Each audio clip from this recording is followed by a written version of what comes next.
El mensaje a la iglesia del fin, la Odisea. Y escribe al ángel de la iglesia en la Odisea, he aquí el Amén, el testigo fiel y verdadero, el principio de la creación de Dios, dice esto: yo conozco tus obras, que ni eres frío ni caliente, ojalá fueses frío o caliente.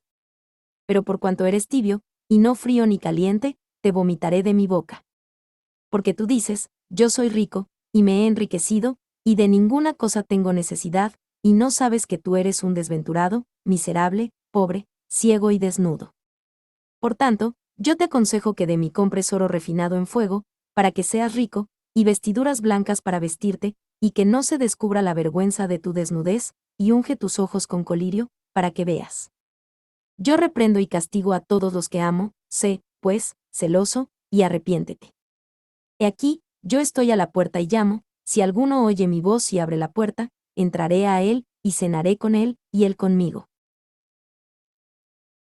Al que venciere, le daré que se siente conmigo en mi trono, así como yo he vencido, y me he sentado con mi Padre en su trono.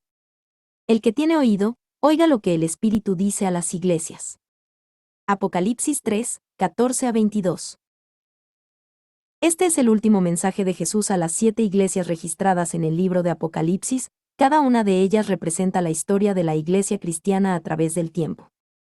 Si el deseo de tu corazón es que la consagración que has hecho a Dios sea de su completo agrado, te invitamos a leer y a meditar en el siguiente estudio. El mensaje a la iglesia de la Odisea se ha dividido en frases para una fácil explicación. Y escribe al ángel. Jehová mediante Jesús envía mensajes apropiados en cada época de la iglesia, dividida en 7 épocas, a través de una estrella o mensajero movido por Espíritu Santo para proclamar su mensaje. Estos ángeles están representados por las 7 estrellas que sostiene en su mano derecha el Señor Jesús, Apocalipsis 1, 1, 2, 20. Los estudiantes de la Biblia creemos que el séptimo mensajero fue el hermano Russell.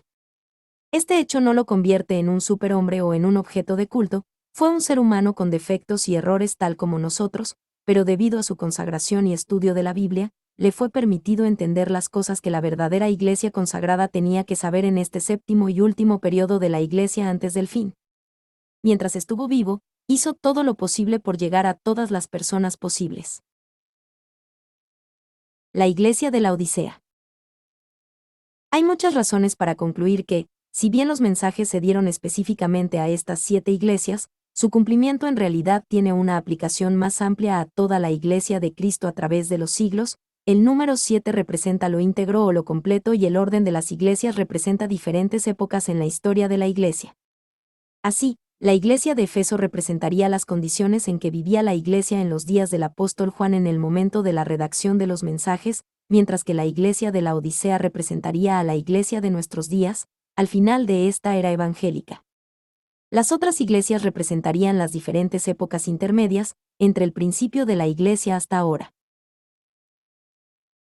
Pensar de otra manera sería otorgar más importancia a esas 7 iglesias comparativamente pequeñas de Asia Menor de lo que parecen haber merecido, y hubiera implicado ignorar a otras iglesias más numerosas e influyentes de aquellos tiempos, como por ejemplo, las iglesias de Jerusalén, Antioquía, Corinto, Colosas, Filipos, Tesalónica, etc. La Odisea procede de la palabra griega laodiceia, que significa corte de justicia del pueblo, juicio justicia del pueblo, o un pueblo juzgado, de acuerdo con el diccionario bíblico adventista, por lo tanto podría entenderse también como justicia para el pueblo, y representa a la iglesia del tiempo del fin.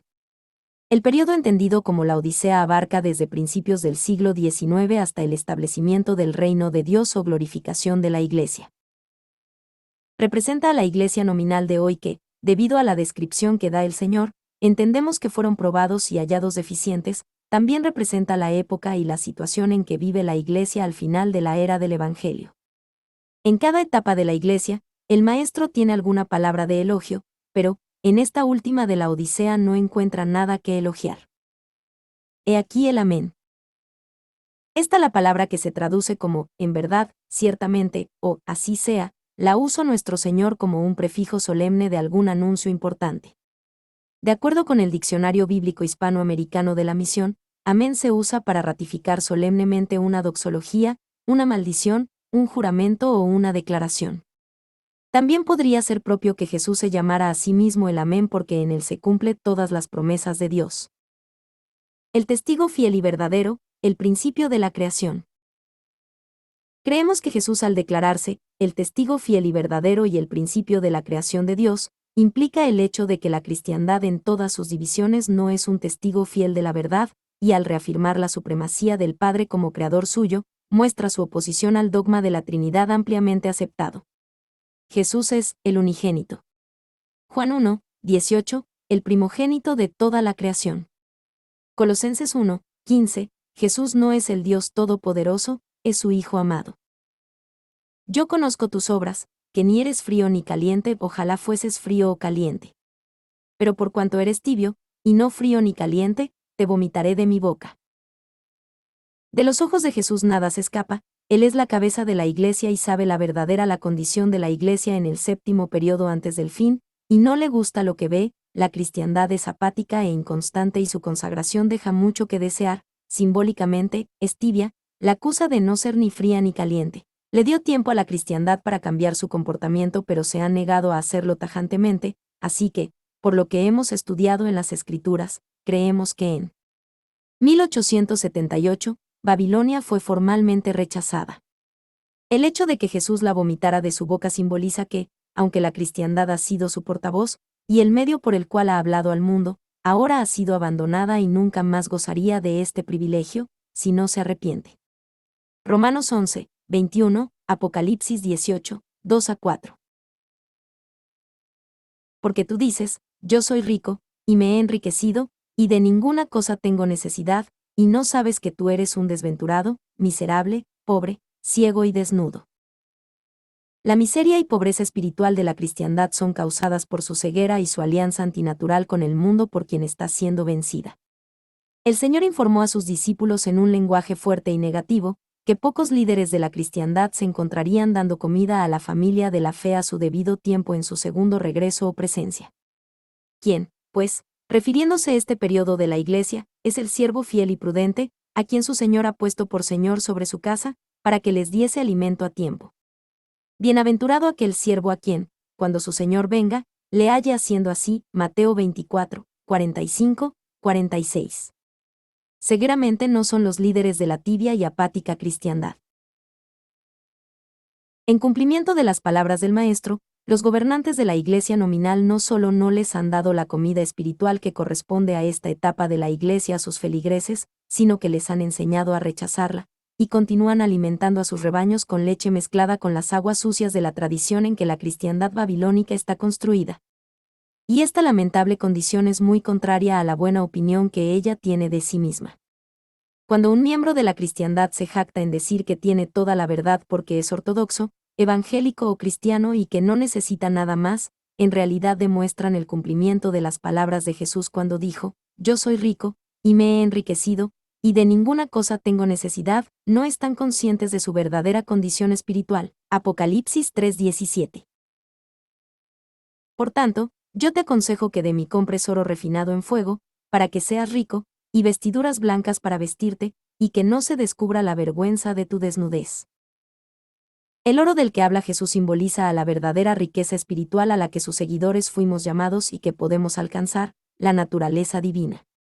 El hecho de que el oro esté refinado, simboliza las pruebas y la oposición que debemos enfrentar y superar para alcanzar el premio.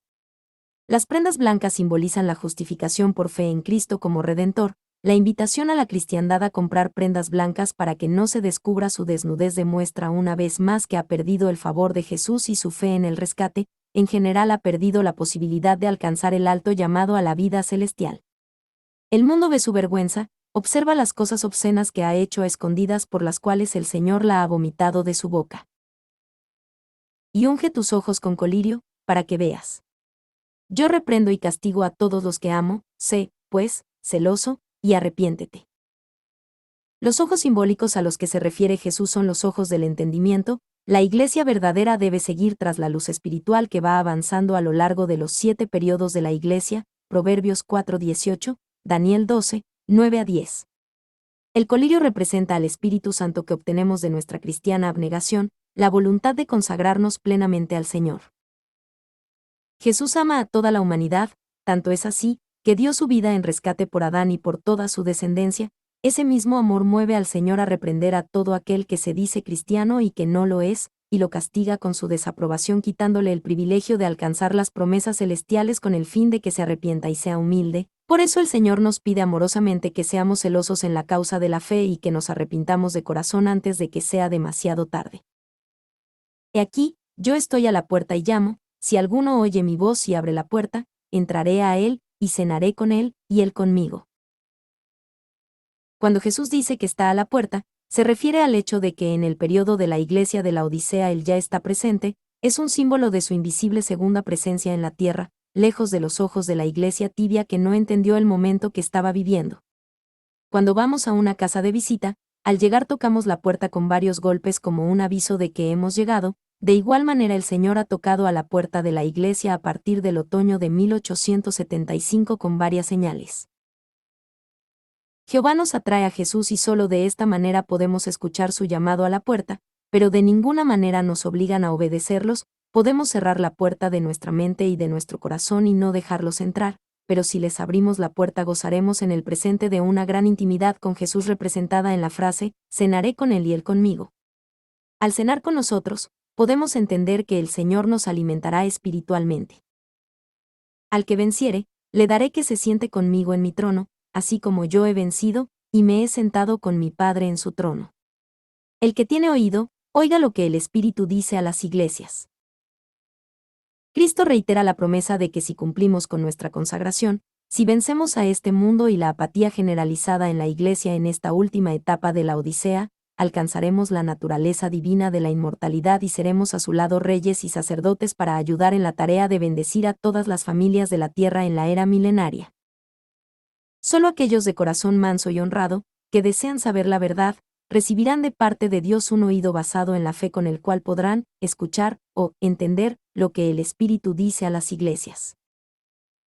Qué importante es que tomemos en cuenta las palabras de Jehová en boca del Señor Jesucristo si queremos que nuestra consagración sea completa y de su agrado. Al final de este estudio, sabiendo que estamos viviendo en el tiempo de la iglesia de la Odisea, la iglesia del fin del mundo, solo nos queda meditar en las siguientes preguntas. ¿Tengo celo en la causa del Señor o soy un cristiano tibio? ¿Cómo puedo evitar la tibieza espiritual? El estudio personal de la Biblia y la oración sincera nos ayudará en mucho para contestar estas cuestiones. ¿Qué significa el fin del mundo? ¿Cómo puedo ser partícipe en el reino de Dios? Estas preguntas se resuelven en el folleto El Plan de Dios, editado por la Asociación de los Estudiantes de la Biblia El Alba. Información basada en Atalaya, enero de 1885. Expanded Biblical Comments.